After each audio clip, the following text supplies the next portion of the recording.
vegetables.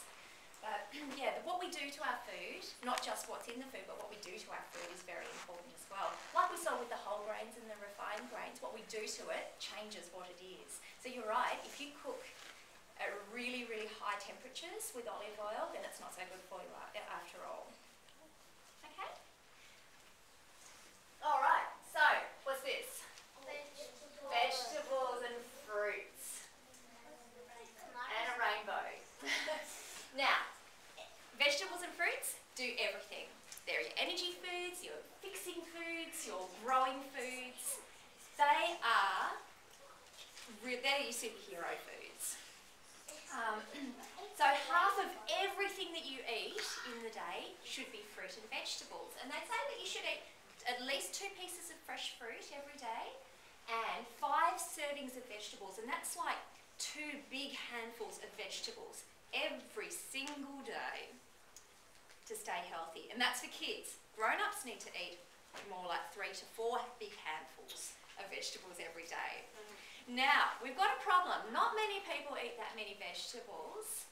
I think they say that only about 1/3 of Australians, so one class out of these 3 classes, eat enough vegetables every day. And do you know what I think the problem is? I think there are 2 problems. I think firstly, people haven't learned how to make vegetables exciting and tasty. And if you're just eating a piece of broccoli that's been boiled till it's gone grey every single day, you're probably not going to love vegetables. There are some really great ways of cooking vegetables that taste good and that are good for you. So firstly, we've got to find the ways that we like to eat vegetables. And the second thing is, most people leave their vegetable eating until dinner time. They don't eat vegetables through the day.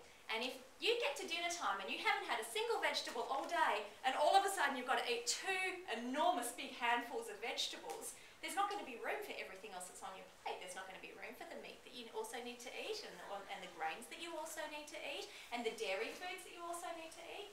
So I think the trick has got to be to eat veggies during the day, not just leave them all till dinner time. Just give me 1 second, okay? And so that might mean for morning tea, maybe bringing some carrot sticks or some celery sticks, and when you go to have your sandwich, maybe have some lettuce and some tomato and some carrot in it. And then that means when you get to dinner time, you've only got to have a small amount of vegetables, maybe just a small handful like that, and you will have had enough vegetables for the day.